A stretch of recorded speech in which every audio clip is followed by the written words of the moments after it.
The Lord be with you. And with your spirit. A reading from the Holy Gospel according to Mark. Glory to you, O Lord.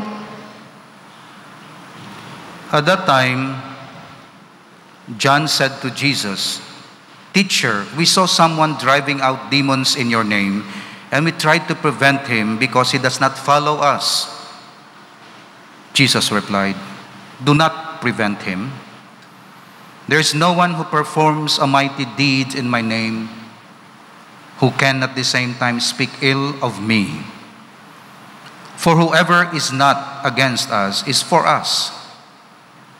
Anyone who gives you a cup of water to drink because you belong to Christ, amen, I say to you, will surely not lose his reward. Whoever causes one of these little ones who believe in me to sin, it would be better for him if a great millstone were put around his neck and he were to be thrown into the sea. If your hand causes you to sin, cut it off.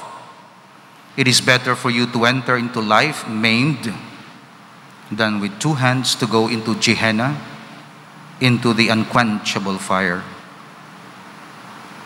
And if your foot causes you to sin, cut it off. It is better for you to enter into life crippled than with 2 feet to be thrown into Gehenna. And if your eye causes you to sin, pluck it out. Better for you to enter into the kingdom of God with 1 eye than with 2 eyes to be thrown into Gehenna, where their worm does not die and the fire is not quenched." The Gospel of the Lord. Praise to you, Lord Jesus Christ. Ebanghelyo nagasugid sa aton sang aton attitude sa mga hindi Katoliko. Tibala ninyo, nagambal si Juan, Ginoo, may dito nga nagapang exercise pero hindi siya member naton. Ti sawayon mo na tani. Imbis nga sawayon ni Jesus, anong ambal ni Jesus, pabayin na siya. Kay kung sino ang upod sa aton, para sa aton. Hindi siya kontra sa aton. So, kung i-apply nato nina, ti Katoliko kang hindi Katoliko, anong aton attitude? Okay, so muni ang aton yang may 3 kita ka bagay nga ginashare sa hindi Katoliko in terms of religion, ha? Okay, kag practice ang religion. 3 gid na. Una, doktrina. Doktrina. Ikaduha, divine worship, butang balon ang aton pangamuyo. Ikatatlo, ang aton social apostolate. Na amon ni siya. Okay. Halimbawa, isa ka religion, may upod ako, tindog kami, 2 kami pare, siya ministro. Doktrina, hindi kami upod gid, kay tilain niya doktrina, lain man akong doktrina. Okay? Ang akong doktrina, kung Kristiyano siya, tigatuo siya kay Jesus, gatuo man kay Jesus. Pero, nag-venerate ko kay Mary, wala siya ga-venerate kay Mary. So, may kinalain kami. Doktrina. So, may ara nga common, may ara nga kinalain gid in terms of doctrine. Sunod, prayer. So, 2 kami gatindog, lain niya form of prayer. Ako ya may misa, ako ya siya wala. Nagapati ko yang ang misa, gabaton ako sang lawas ni Kristo. Siya magpati, nga hindi niya lawas ni Kristo, tinapay lang na. So, nagapray kami sa Diyos, may common kami nga prayer, Our Father, gay pati man siya sa Our Father, pero may kinalain man sa amon forms of prayer. Kiti wala siya misa, may misa ako. Wala siya confession, may confession sa akon. Wala siya confirmation, wala siya gapati ko ya sa confirmation. Wala siya sa anointing of the sick, gapati ko ya sa anointing of the sick. So may common, gapati siyang mga muyo kami sa Dios, common nga prayer, pero may kinalain man ang porma sa ngamon prayer. Katatlo, social apostolate. Ang social apostolate, diriya common kami tanan. Kontra mo injustice, kontra ko injustice. Buligan ta imol, buligan ta imol. Hindi kita gusto sa corruption, hindi man diri gusto sa corruption. Mananom kita kahoy for ecology, mananom man di kahoy for ecology. Meaning to say, common kami sa social action. That's why, ang aton attitude sa iban nga relihiyon, mune, common sa social action, solidarity, peace, justice, anti-corruption, kagano dira. Reform sa society, sa structures ng society, good service, welfare of the people, participation in community life, barangay development, kung ano dira. So pareho kami sina. Common na kay parte na sa ngamon pagtuo. Aglipay man, protestante man, katoliko, hindi man Muslim man o ano, human solidarity. Common, wala distinction. Dira kami maistoryahanay. Dira ang amon iya solidarity kag fullness sang cooperation. Doctrine, ati istoryahan naton. Kay may mga doktrina nga wala ka mo nabaton sa amon, wala mo kami gabaton sa inyo doktrina. Pero emphasize nato ng common. So hindi mo ko pag-awayon kag konbertihon nga isakto imo, kag hindi man kuya mag-entra sa imo sa iban nga portion sang doctrine, kundi common lang nga doctrine. Kung hindi ka sa veneration sa Blessed Virgin Mary, hindi lang kuya pag-awaya. Sige halang day mo kay ti duay manaya, hindi mo lang naya. Pero hindi ko paghambala nga pagano ako o non-believer ako o hambalon ta kaya nga hindi ka eksakto. Kay may eksakto ka, gatuo ka sa Dios, kag kay Hesukristo nga aton manluluwas. Simba amo ning pinakastrikto. May common sa aton, lain-lain nga reliyon. That's why may prayer service kita. Basta prayer service, go ahead. Basta prayer service, may katoliko, may ano, may prayer. Pero misa, hindi pagpasudli sang hindi katoliko nga minister. Halimbawa, misa diri, pasudlan sang iban nga minister, aglipay o protestante o Muslim, no? Kaya ang misa is the most precious property, so to say, treasure sang simbahan. Kaya hindi mo na yan ma-accommodate ang hindi katoliko. Siguro sa prayer, sa iban nga prayer rally, kung ano mga service, ti upod na to. Pero in terms of Eucharist, stricto gid ang simbahan. That's why ginastriktuhan gid nga kung magmisa, magbenediksyon, wala sang iban nga religion. Why? Because it's the fullness of communion para sa Katoliko. But it does not mean nga hindi ka mag-accommodate sa iban nga mga forms of prayer. So, hindi na exclusivism, kundi nga ginaproteksyonan mo ang highest form of prayer sa Katoliko, pero gina-open mo man sa iban nga mga forms of prayer ang hindi Katoliko. That is our attitude.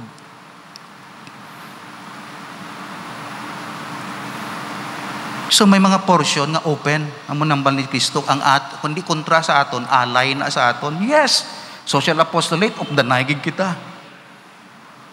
Doktrina parte sa Santissima Trinidad of the naigig kita ya. Pangontra, pangamuyo kontra sa panulay kag sa COVID ngayon of the naigig kita. Pero hindi kita ka of the naigig sa misa, kailain ninyo form sa misa. So may mga area nga amo na. That's why hindi niya natin pag-interpretar nga ang Katoliko exclusive, no? Ignorante kasi na, kaya nga may mga portion nga hindi exclusive, kundi accommodate sa iban nga religion. Pero hindi mo pagpasudlon tanan, kaya may mga bagay nga hindi sila pwede. Otherwise, i-adulterate nila ang aton worship, kag tudluan nila kita sa ila doctrine, kag ma-destroy ang aton niya practice bilang Katoliko. So, amo na. So ginatawag ina nga ecumenism. So ang ecumenism dapat i-define maayo. Hindi ecumenism sa tanan. Napasudlong ko lang din ang hindi Katoliko sa misa, no? Ang ecumenism pwede sa area sang social apostolate, full ecumenism, social ecumenism, so to say. Doctrinal ecumenism, hindi pwede. Kaya may area, hindi pwede. May area nga pwede, may area nga hindi pwede. Sacramental ecumenism, may sacraments nga pwede, bunyag nyo, bunyag manamon. May nabunyagan ko ay sa ngalan sa Ama, sa Espiritu Santo, amon sa ngalan sa Ama, sa Espiritu Santo. Pero misa, no? Wala sang ecumenism sa misa. Ecumenism sa prayer. Pero sa misa, no? Wala ecumenism sa misa. Iya ginaya sang Katoliko ang santos nga misa.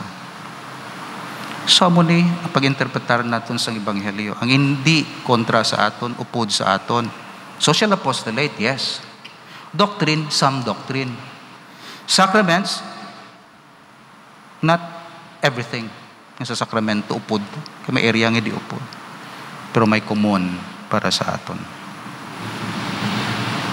That's why, ang Katoliko wala ka debate. Naga-coordinate sa social apostolate, kita nyo, social action ta, aglipay, protestante. Kung may rally, dumduman yung rally sa una, rally ito bala, o ara man Katoliko, ara man protestante, ara man aglipay, tapos dito sila, ga-prayer sila. Pero ginabawalan lang ang misa. Kaya ti, ang gatambong, hindi man na Katoliko mo, prayer lang. So, kada no, pray ka mo da, o pray naman di, o pray naman. Tingog pang prayer. Pero kung misa, ay agad ang Katoliko. Doktrina, away ang Katoliko ya may universities ya.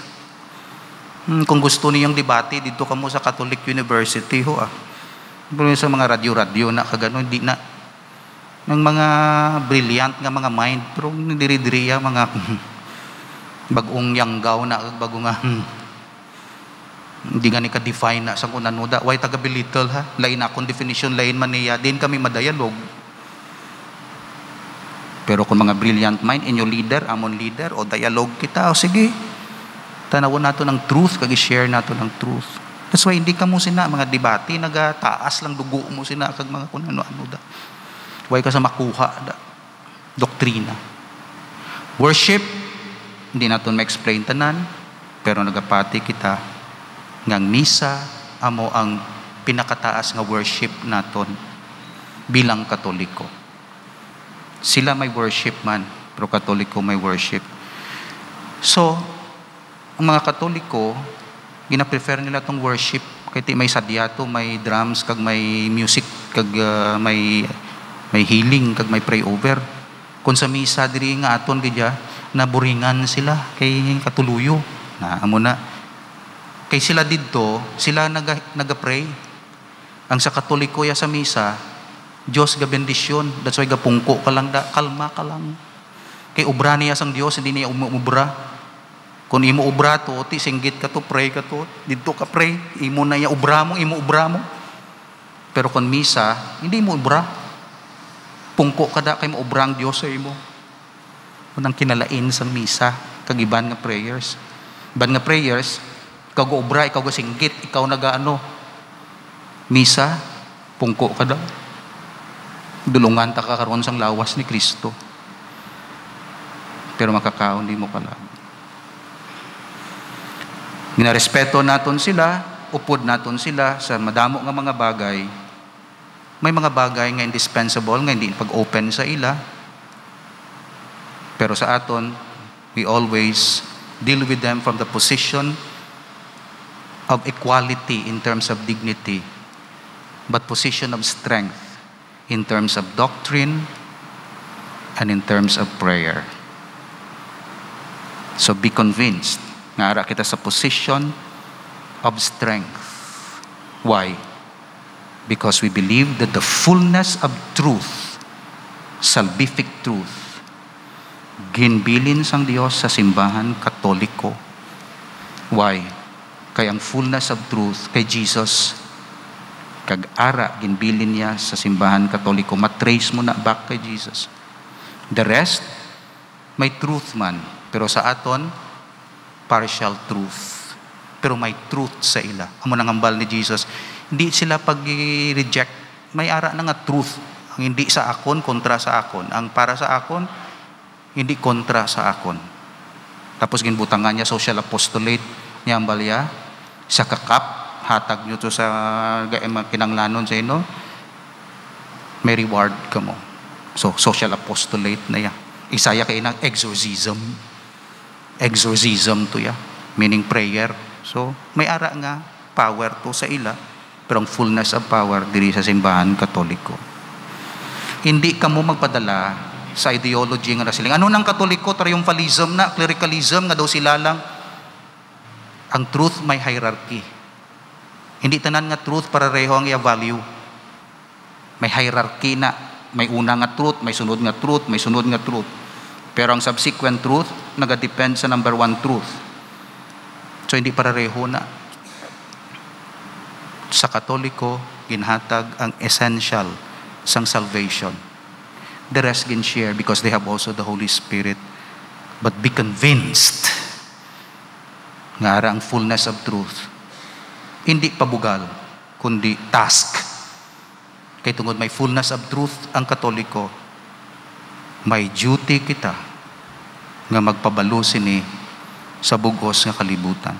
Much is given to you. Much is demanded of you. That's why ang position of strength is not a position of privilege, is a position of duty. Tungod dara ka sa position of strength, hindi mo pagsimo-simuon to ang pigado, ang pigaw, kundi suportahan mo because your position of strength is given to you not to dominate, but to share the truth and the joy of having the truth.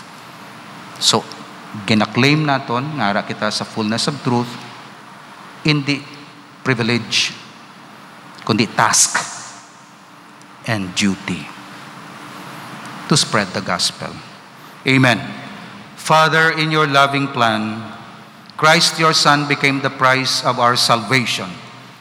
May we be united with him in his suffering so that we may experience the power of his resurrection in the kingdom where he lives and reigns with you and the Holy Spirit, one God, forever and ever. Amen.